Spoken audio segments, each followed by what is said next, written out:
ومن أحسن قولا ممن دعا إلى الله وعمل صالحا وقال إنني من المسلمين আলহামদুলিল্লাহ কাফা ওয়াসসালামু আলা ইবাদিহিল্লাযী নাসতাফা আম্মা বাদ। সম্মানিত ভাই জানতে চেয়েছেন যে অভিভাবকের অনুমতি ব্যতীত বিয়ে হবে কি? আকুলু আবিল্লাহি তৌফিক। নিশ্চয়ই বিয়ে একটি শুভ কাম। এই শুভ বিষয়টিকে অবশ্যই একজন মুসলিম নরনারীর উচিত, যাদের মৃত্যুর ভয় আছে, মৃত্যুর পরবর্তী সময় হিসাব নিকাশের জন্য তাকে পুনরায় কবর থেকে উঠানো হবে, এর ভয় আছে যার, তার উচিত পারতপক্ষে কোরআন এবং সহিহ হাদিসের আলোকেই এই শুভ কাজটি সম্পাদন করা। অন্যথায় যুগ যুগ ধরে স্বামী স্ত্রী সংসার করবে, অথচ এই পদ্ধতি শরীয়ত বহির্ভূত, নাজায়েজ, তাহলে সন্তানগুলো পরবর্তী জেনারেশন যারা আসবে তাদেরও বৈধতার ব্যাপারে কিন্তু প্রশ্ন থেকে যায়। সুতরাং অবশ্যই এই বিয়ে এটি কোরআন এবং সুন্নাতের যেইভাবে নির্দেশ এসেছে এই নির্দেশ অনুপাতে বিবাহটা সম্পাদন করা উচিত। অভিভাবক ছাড়া বিয়ে বৈধ নাকি, এই ব্যাপারে উলামায়ে কেরামদের মধ্যে দুটো মত রয়েছে। অধিকাংশ উলামায়ে কেরাম তারা কোরআন এবং সহিহ হাদিসের আলোকে বলেছেন যে অভিভাবকের অনুমতি ব্যতি রেখে বিবাহ শুদ্ধ হবে না। মাযহাব জমহুরুল ফুকাহা মিনাস সালাফি ওয়াল খালাফ ইয়ারা আন্নাল আকদ বিদুনি ওলি বাতিল লিআন্নাহু মুখালিফ লিল আদিল্লাতি শারঈয়্যা ফি হাযাল মাওদু'। অধিকাংশ উলামায়ে কেরাম তারা বলেছেন সেটা পূর্বের উলামা এবং বর্তমান যুগের উলামাদের ম্যাক্সিমাম উলামায়ে কেরাম বলেছেন যে অভিভাবকের অনুমতি ব্যতি রেখে বিবাহ শুদ্ধ হবে না। চাই কনে মানে এই মেয়ে তালাকপ্রাপ্ত হোক, বিধবা হোক, অথবা সে কুমারী হোক, অবশ্যই অভিভাবকের অনুমতি লাগবে। অনুমতি ব্যতি রেখে বিবাহ হবে না। কোরআন থেকে দলিল, সূরা বাকারার 232 নম্বর আয়াতে আল্লাহ সুবহানাহু ওয়া তাআলা ইরশাদ ফরমাচ্ছেন, ওয়াইযা তাল্লাকতুমুন নিসা ফাবালাগনা আজালাহুন ফালা তা'দুলুহুন্না আইয়ানকিহনা আজওয়াজাহুন্না ইযা তারাদাউ বাইনাহুম বিল মা'রুফ। আল্লাহ সুবহানাহু ওয়া তাআলা এখানে ইরশাদ ফরমাচ্ছেন, যখন তোমরা স্ত্রীদেরকে তালাক দিবে, তারপর তাদের ইদ্যত পূর্ণ হয়ে যায়, সেই অবস্থায় তারা স্বামীদের সাথে বিবাহ বন্ধনে আবদ্ধ হতে ইচ্ছা পোষণ করলে তাদেরকে বাধা দিও না, যখন তারা বৈধভাবে উভয়ে আপোষে সম্মত হয়। এই আয়াত দলিল প্রমাণ গ্রহণ করছে যে অবশ্যই এখানে অভিভাবক লাগবে। ফালা তা'দুলুহুন্না, অভিভাবকদেরকে আল্লাহ রাব্বুল আলামিন সম্বোধন করে বলছে যে তোমরা তাদেরকে বিবাহ দিতে নিষেধ করবে না। তারা যদি বিবাহ করতে চায় তাহলে তোমরা বাধা দিবে না। এই আয়াত একটা প্রেক্ষাপটে নাজিল হয়েছে, যেটি সহিহ বুখারী সহ অন্যান্য হাদিস গ্রন্থে বর্ণিত হয়েছে। তা হচ্ছে মাকিল বিন ইয়াসার সাহাবী, তিনি বলেন যে তার বোনকে অনেকেই বিয়ের প্রস্তাব দিল, সবাইকে তিনি ডিনাই করলেন। অভিভাবকের দায়িত্ব তিনি পালন করছেন। এরপর তার চাচাতো ভাই তার বোনের প্রস্তাব দিলে তিনি রাজি হলেন। অবশেষে চাচাতো ভাইয়ের সঙ্গে তার বোনকে বিবাহ দিলেন। বিবাহ দেওয়ার পর তার চাচাতো ভাই তার বোনকে এক তালাক দিল, তালাকে রাজিয়া।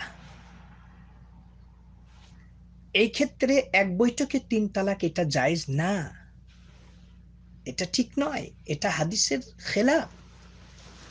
এক তালাক দিল। এরপর তার বোন ইদ্যত পূরণ করলো। এরপর হয়তোবা আরেক তালাক দিল, তালাকে রাজিয়া। এরপর বোন ইদ্যত পালন করলো।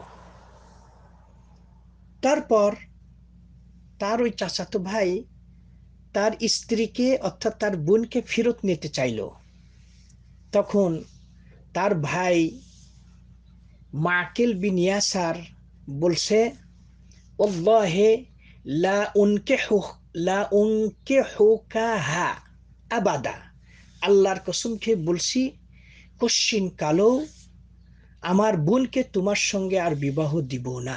খুব শখ করে তোমার সাথে বিয়ে দিয়েছিলাম, অনেক প্রস্তাব দিয়েছিল অনেকেই, আমি সব ডিনাই করেছি, কিন্তু তোমাকে ইখতিয়ার করেছে, আর তুমি আমার এই বোনকে তালাক দিলে, কশ্চিন কালো আর তোমাকে আমার বোনের সঙ্গে বিবাহ আমি দিব না। এইটা যখন বলল, তখন তার বোন কিন্তু তার স্বামীর কাছে ফেরত যেতে চাইল, কিন্তু তার ভাই অভিভাবক বলল যে কশ্চিন কালো আমি তোমাকে আমার বোনের সঙ্গে বিবাহ দিব না। তখন এই প্রেক্ষাপটে এই সূরা বাকারার 232 নম্বর আয়াত আল্লাহ নাজিল করলেন।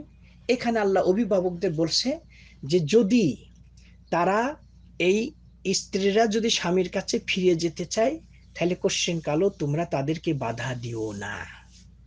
এর দ্বারা বোঝা যাচ্ছে যে এখানে অবশ্যই অভিভাবক এটি হচ্ছে দরকার।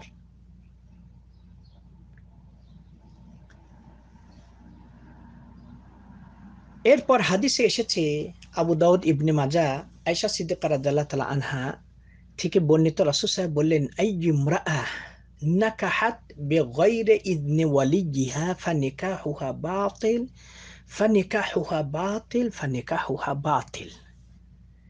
কোনো মহিলা যদি তার অভিভাবকের অনুমতি ছাড়া কোনো ছেলের সঙ্গে বিবাহ বন্ধনে আবদ্ধ হয়, এর বিয়েটা বাতিল বাতিল বাতিল। রাসূল সাল্লাল্লাহু আলাইহি ওয়াসাল্লাম 3 বার তাগিদ দিয়ে বলেছেন যে এই বিয়েটা বাতিল। এরপরে আবু মুসা আশআরী রাদিয়াল্লাহু তাআলা আনহু থেকে বর্ণিত হয়েছে, তিনি নবী করিম সাল্লাল্লাহু আলাইহি ওয়াসাল্লাম থেকে বর্ণনা করেন, রাসূল সাল্লাল্লাহু আলাইহি ওয়াসাল্লাম বলেন, লা নিকাহা ইল্লা বিওয়ালি, অভিভাবক ছাড়া কোনো বিয়েই শুদ্ধ হবে না, কোনো বিয়েই বৈধ নয়। তিরমিজি ইবনে মাজাতে হাদিসটি বর্ণিত হয়েছে। ইমাম শওকানী রাহিমাহুল্লাহ বলেন, লা নিকাহা ইল্লা বিওয়ালি হাযা নাফি ইয়াতাওয়াজ্জাহ ইম্মা ইলা যাত শারঈয়্যাহ লিআন্না যাত মওজুদ আনি সূরাতুল আকদ বিদুনি ওয়ালি লাইসা বিশারঈয়্যাহ। বলছি অভিভাবকের অনুমতি ছাড়া বিবাহ হওয়া এটা শরীয়ত সম্মত নয়, শরীয়ত সম্মত নয়। আও ইয়াতাওয়াজ্জাহ ইলা সিহহা ফায়াকুনু নিকাহ বিগাইরি ওয়ালি বাতিল। শরীয়ত সম্মত এই আকদ, এইটি হচ্ছে সিদ্ধ নয়, তদ্রূপ এই বিয়েটা এটি হচ্ছে শুদ্ধ হবে না। বিধায় এই বিয়েটা অভিভাবকের অনুমতি ছাড়া যে বিয়ে হয় এই বিয়েটা বাতিল। নাইলুল আওতার 6ষ্ঠ খণ্ড 119 পৃষ্ঠা। আবু হুরায়রা রাদিয়াল্লাহু তাআলা থেকে বর্ণিত, রাসূল সাল্লাল্লাহু আলাইহি ওয়াসাল্লাম বলেছেন, লা তাযাওয়াজুল মারআতুল মারআহ, লা তাযাওয়াজুল মারআতুল মারআহ, কোনো মহিলা কোনো অপর কোনো মহিলাকে বিবাহ দিতে পারবে না, অর্থাৎ বিয়ের ক্ষেত্রে মহিলা অভিভাবকের দায়িত্ব পালন করতে পারবে না। রাসূল সাল্লাল্লাহু আলাইহি ওয়াসাল্লাম বলেছেন, লা তাযাওয়াজুল মারআতুল মারআহ, কোনো মহিলা মহিলাকে বিবাহ দিতে পারবে না।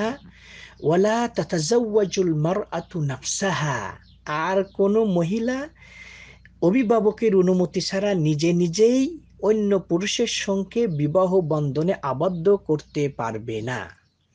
ফাইন্না জানিয়া হিয়াল্লাতি তাযাওয়াজাত নাফসাহা, যে জিনাকারিনী মহিলা এই একমাত্র নিজে নিজে অভিভাবকের অনুমতি ছাড়া কোনো ছেলের সঙ্গে বিবাহ বন্ধনে আবদ্ধ হতে পারে। এটি হচ্ছে ইবনে মাজাহ হাদিস। ফি দাওয়ি হাদিহিল আদিল্লা, উপরোক্ত দলিল প্রমাণাদির আলোকে ইনদা জুমহুরুল ফুকাহা ইয়াকুনু আকদুজ জাওয়াজ বেদুনিল ওলি বাতিল। বলছে যে উপরোক্ত দলিল প্রমাণাদির আলোকে অধিকাংশ উলামায়ে কেরামের মতে অভিভাবকের অনুমতি ছাড়া বিবাহ এটি হচ্ছে বাতিল, এই বিয়ে শুদ্ধ নয়। দ্বিতীয় কসিক উলামায়ে কেরাম, তা হচ্ছে বাদুল ফুকাহা মিনাল হানাফিয়া ওয়াল যাহিরিয়া এবং ওয়াল জাফারিয়া, যারা হচ্ছে শিয়া এবং জাহিরি মাযহাব এবং হানাফি মাযহাবের সব না, কিছু ফুকাহে কেরাম এরা বলছেন যে অভিভাবকের অনুমতি ছাড়া বিয়ে বৈধ হবে।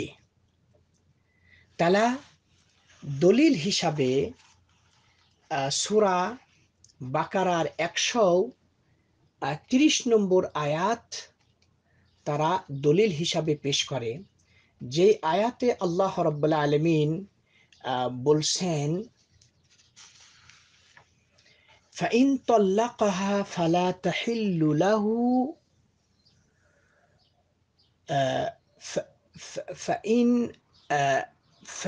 فإن طلقها فلا تحل له من بعد حتى تنكح زوجا غيره فإن طلقها فلا جناح عليهما أن يتراجعا। যে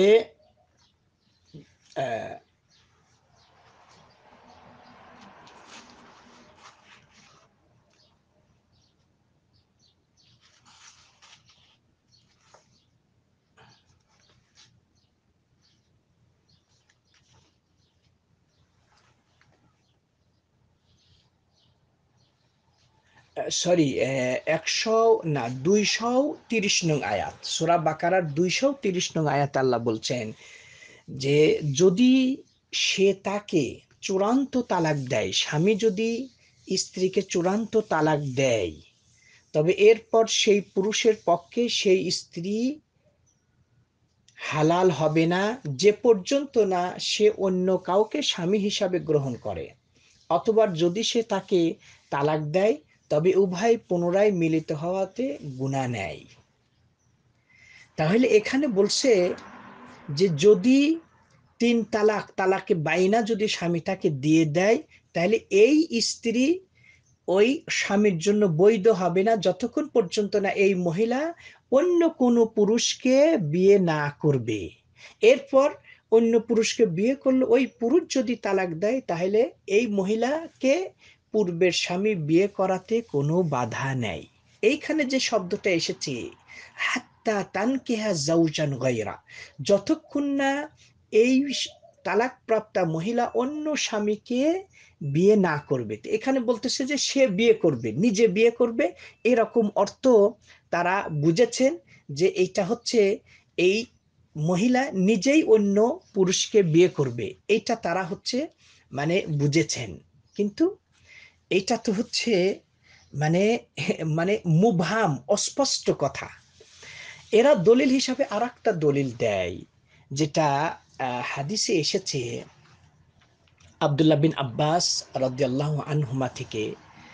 একদা এক মহিলা রাসূল সাল্লাল্লাহু আলাইহি সাল্লামের নিকটে উপস্থিত হয়ে সে তার বাপের বিরুদ্ধে রাসূলের কাছে অভিযোগ পেশ করলেন যে তার বাপ আন্না আবাহা জাওয়াজাহা ওয়াহিয়া কারিহা, তার পিতা তাকে এমন ছেলের সঙ্গে বিয়ে দিয়েছে যে যেই ছেলেকে সে পছন্দ করে না,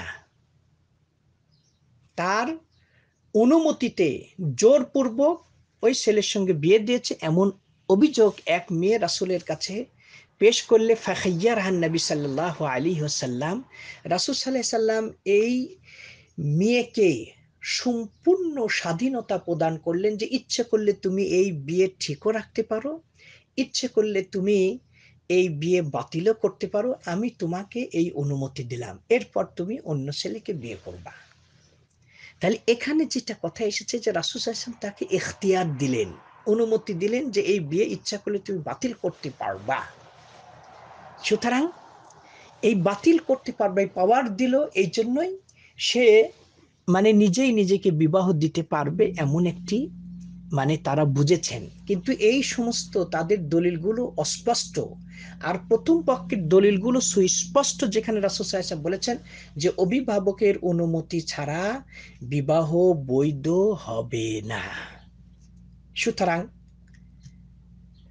এই ক্ষেত্রে আমরা অবশ্যই যে কথাটি মানব সেটি হচ্ছে এই যে অভিভাবকের অনুমতি ব্যতি রেখে বিয়ে এটি হচ্ছে বৈধ হবে না। এটি হচ্ছে এই ক্ষেত্রে মানে চূড়ান্ত কথা, যে অভিভাবকের অনুমতি ছাড়া যে সমস্ত বিয়ে হয় এই সমস্ত বিয়ে এটি হচ্ছে বৈধ নয়।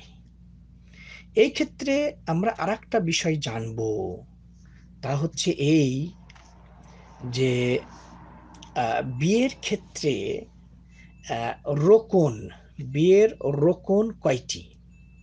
হ্যাঁ, বিয়ের রোকন হচ্ছে তিনটি। এক, আজ-জাওজান খালিয়ান মিনাল মাওয়ালি, বর কনে উভয় বিবাহ নিষিদ্ধ এমন থেকে তারা মুক্ত থাকবে, অর্থাৎ যাদেরকে বিয়ে করা হারাম বর কনে এমন যেন না হয়, এর থেকে অবশ্যই অবশ্যই বর কনে মুক্ত থাকতে হবে। এখন একজন ব্যক্তি তার বোনের, তার ভাইয়ের ছেলেকে বিয়ে করবে না, এটা হচ্ছে হারাম। সুতরাং প্রথম রকম হচ্ছে আল জাওজানি খালিয়ানি মিনাল মাওয়ানি, যে সেটা যে যাদেরকে বিয়ে করা হারাম এমন বিষয় থেকে উভয়কে মুক্ত থাকতে হবে। দুই নম্বর হচ্ছে আল ইজাব ওয়া হুয়া সাদির মিনাল ওলি আও মা ইয়াকুমু মাকামাহু। ইজাব হচ্ছে মেয়ের অভিভাবকের পক্ষ থেকে শব্দটা উচ্চারিত হবে, অথবা তার প্রতিনিধি বলবে এই বরকে লক্ষ্য করে যে আমার মেয়েকে অথবা অমুকের মেয়েকে তোমার সঙ্গে বিয়ে দিলাম, এইটিকে ইজাব।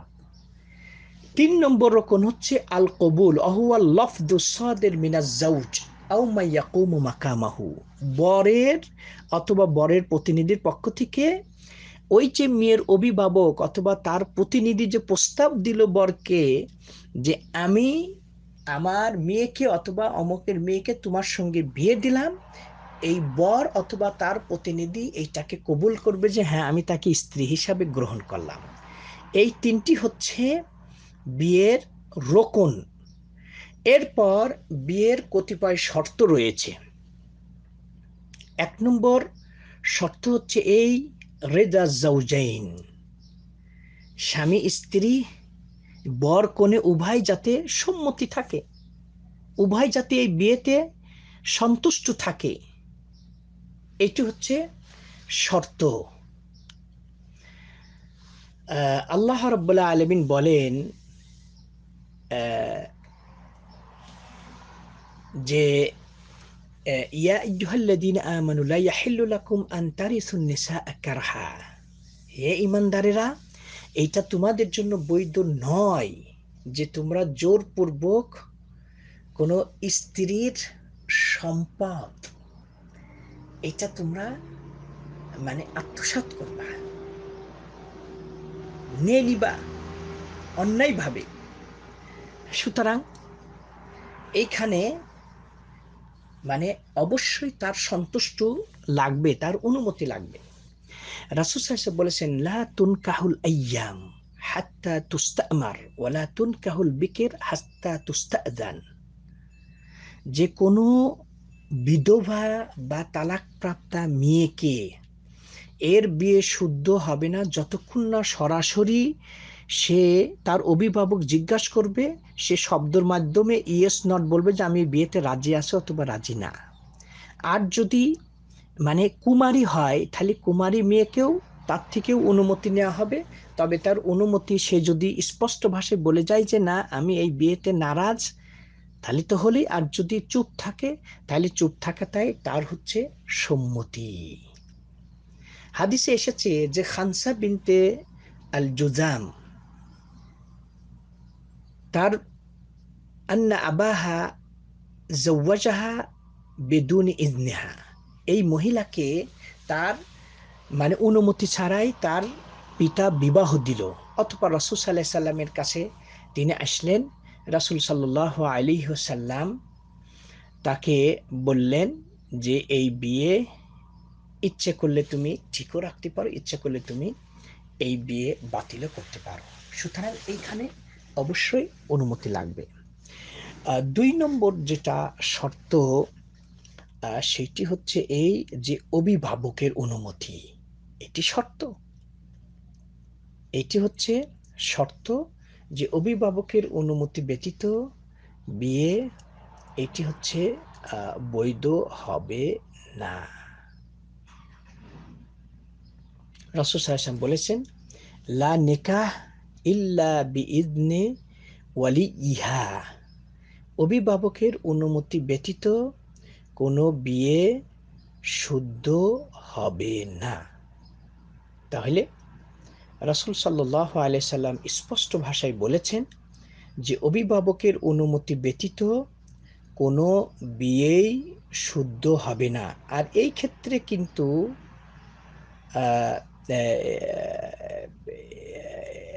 এই ক্ষেত্রে কিন্তু মহিলা কিন্তু অভিভাবকের দায়িত্ব পালন করতে পারে না। অনেকেই মনে করে যে আমার মা আমাকে বিয়ে দিয়েছে। না, এই মহিলা বিবাহর ক্ষেত্রে অভিভাবকের দায়িত্ব পালন করতে পারবে না।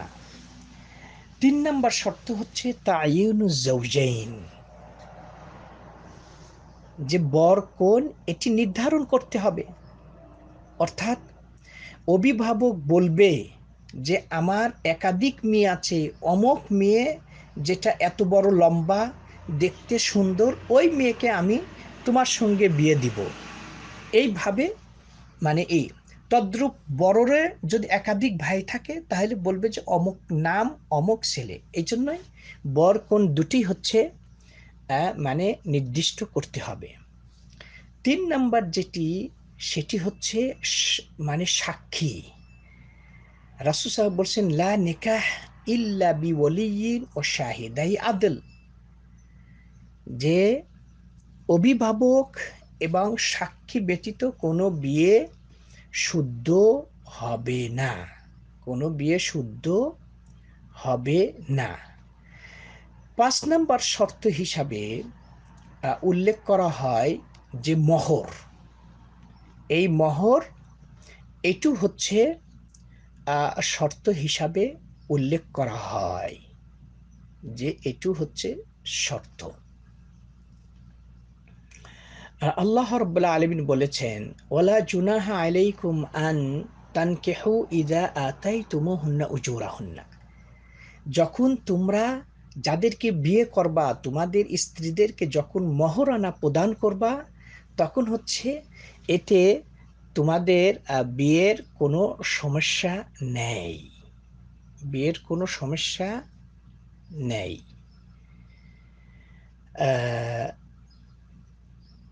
হাদিসে এসেছে যে এক ব্যক্তি রাসূল সাল্লাল্লাহু আলাইহি সাল্লামের নিকটে বসেছিলেন। এমন সময় এক মহিলা এসে রাসূল সাল্লাল্লাহু আলাইহি সাল্লামকে বললেন, ইয়া রাসূলাল্লাহ, ইন্নাহা ওয়াহাবাত নাফসাহা লিন-নবী ইন আরাদান নবী আইয়াস্তানকিহাহা, এই মহিলাটা বলল যে, ইয়া রাসূলুল্লাহ, আমি আপনাকে বিয়ে করতে চাই, যদি আপনি রাজি থাকেন তাহলে আমি আপনাকে বিয়ে করতে চাই। রাসূল সাল্লাল্লাহু আলাইহি ওয়াসাল্লাম তিনি এই বিয়েতে এই মহিলাকে বিয়ে করতে রাজি হলেন না। তখন এক ব্যক্তি তার পাশে যে উপস্থিত ছিল সে বলল, ইয়া রাসূলুল্লাহ, জাওয়াজি জাওয়াজ জাওয়াজনিহা, ইয়া রাসূলুল্লাহ, এই মহিলাকে আমার সঙ্গে বিয়ে দিন। ক্বালা আতিহা, এবার রাসূল সাল্লাল্লাহু আলাইহি ওয়াসাল্লাম বললেন যে, ঠিক আছে, তুমি তাকে মহরানা দাও, মহরানা দাও। তোমার কাছে কি আছে? বলছে, ইয়া রাসূলুল্লাহ, আমার কাছে যে পোশাক আমি পরে আছি এছাড়া আর আমার কিছুই নাই। এরপরে রাসূল সাল্লাল্লাহু আলাইহি ওয়াসাল্লাম বলেন, আতিহা সাওবাহ, ঠিক আছে, তুমি যে পোশাকটা পরে আছো সে পোশাকই দাও। তো বলছে, লা আজিদু আতিহা ওয়ালাউ খাতিমা মিন হাদিদ, লা আজিদু, ইয়া রাসূলুল্লাহ, এই পোশাক ছাড়া আর আমার কিছুই নাই। এরপর রাসূল সাল্লাল্লাহু আলাইহি ওয়াসাল্লাম বলেন, আতিহা ওয়ালাউ খাতিমা মিন হাদিদ, যদি একটা লোহার দ্বারা তুমি আংটি বানায় থাকো তাহলে সে আংটিটা হলো মহরনা হিসাবে তাকে প্রদান করো। তখন সে বলে, রাসূলুল্লাহ, সেটাও আমার কাছে নেই। এরপর রাসূল সাল্লাল্লাহু আলাইহি ওয়াসাল্লাম তাকে বললেন, মা মাআকা মিনাল কোরআন, কোরআনের কিছু সূরা কি তোমার মুখস্থ আছে, তুমি শুদ্ধভাবে পড়তে পারো, যেটা তুমি অন্যকে শিক্ষা দিতে পারবা? তখন ওই ব্যক্তি বলল, ইয়া রাসূলুল্লাহ, আমার এই এই সূরা মুখস্থ আছে। ফাকাদ জাওয়াজতুকাহা বিমা মাআকা মিনাল কোরআন। এবার রাসূল সাল্লাল্লাহু আলাইহি ওয়াসাল্লাম বললেন, তাহলে ওর সঙ্গে আমি তোমাকে বিয়ে দিলাম, যে তোমার যে কোরআন যতটুকু মুখস্থ আছে এই কোরআন তুমি তোমার স্ত্রীকে শিক্ষা দিবা, এটাই হচ্ছে মহরানা নির্ধারণ করে আমি তোমাকে তার সঙ্গে বিয়ে দিলাম। হাদিসটি বুখারী মুসলিম শরীফে বর্ণিত হয়েছে। সুতরাং এইখানে বোঝা যাচ্ছে যে মোহরের গুরুত্ব। আল্লাহ সুবহানাহু ওয়া তাআলা আমাদের সকলকেই যেন প্রতিটি ক্ষেত্রেই আমরা কোরআন হাদিস থেকে সমাধান জেনে সেই অনুপাতে যেন আমল করতে পারি, এই তৌফিক দান করুন। হাদা ওয়াল্লাহু আলাম, সাল্লাল্লাহু নবিয়িনা মুহাম্মদ ওয়া আলা আলিহি ওয়া সাহবিহি আজমাইন।